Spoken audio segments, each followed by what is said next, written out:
They came at dawn. Not as liberators, not as warriors, but as executioners.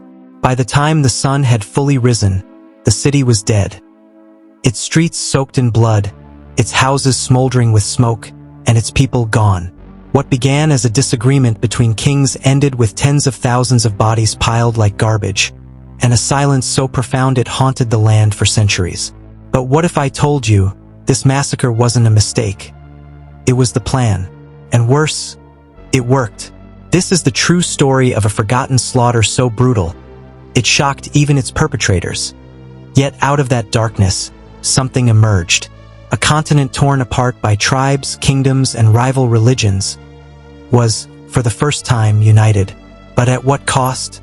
We begin not with swords, but with a letter. A message sent across mountains and rivers, one ruler reaching out to another. An invitation, a plea, or perhaps a trap. In the early 13th century, the Iberian Peninsula was a mosaic of Christian kingdoms and Muslim caliphates, each vying for power.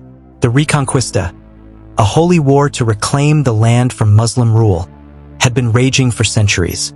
But behind the sermons and banners of Christ and Crescent, there was something far more dangerous than religion. Pride. The King of Castile, Alfonso VIII, had suffered a humiliating defeat.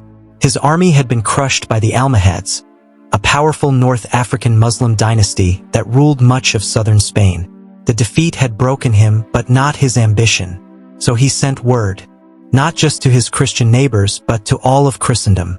He didn't ask for help. He demanded revenge. And the answer came faster than anyone expected. Knights from Aragon, Navarre, Leon. Mercenaries from Italy and Germany. Templars and Hospitallers, seasoned in the bloody sands of the Crusades. Even the Pope blessed the campaign, declaring it a holy war. But this wasn't Jerusalem. This was Las Navas de Tolosa, a forgotten name hiding a forgotten horror. On July 16, 1212, the Christian coalition marched south. Tens of thousands strong. They crossed the Sierra Morena Mountains, a treacherous barrier few dared to pass. On the other side, they found it, the Muslim army encamped in the plains. The Almohad Caliph, Muhammad al-Nasir, had prepared for war. His forces were vast, some say 120,000 men. But he hadn't prepared for what came next. The Christians struck with fury. Their cavalry tore through the flanks, and the Knights of Santiago and Calatrava crashed into the center like a hammer against glass. The battlefield became a slaughterhouse. But this wasn't the massacre. That came after. When the Muslim lines broke, the survivors fled. Some into the hills, others back to their cities. One such city was Baeza, a stronghold, a refuge, a mistake. The Christian army, drunk on victory, wanted more than land. They wanted blood. Baeza was surrounded within days. Its gates were locked, its people terrified. They had no army left, no backup. Just citizens, families, elders, children. The siege lasted mere hours. When the walls fell, the killing began. Not of soldiers, but of civilians. Entire neighborhoods were burned. Mosques desecrated. Wells poisoned. Women and children were dragged into the streets. The screams were said to echo through the valleys for days. Even the Pope's own emissaries wrote of the horror, noting not just the violence, but the pleasure with which it was carried out. It was not justice. It was vengeance. And yet, this single act changed everything. The fall of Baeza shattered the Muslim hold on Spain. One by one, the caliphates retreated south. Córdoba, Seville, Granada, they would fall in time. But the momentum started here. At the massacre, Christian kingdoms, once bitter rivals, saw what unity could achieve. The Reconquista accelerated. Borders shifted. Cultures were erased. And the peninsula, once fractured, began to look like something new. Something whole. Something Spanish. But what was lost?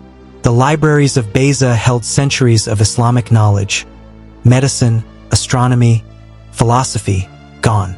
The city's synagogues and mosques, symbols of a once coexisting world, were destroyed or repurposed into churches.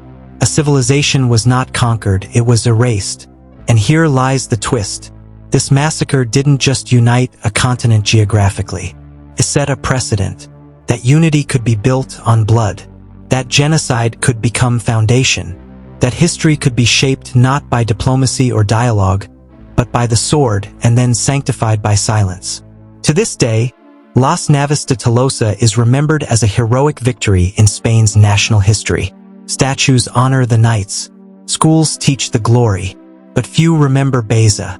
Fewer still speak of the bodies, the smoke, the sobbing in the streets, because history favors victors, and victors write with ink or with ash. So next time you hear about a united people, a forged nation, or a proud legacy, ask yourself, what was buried to build it? And more importantly, who decided we should forget?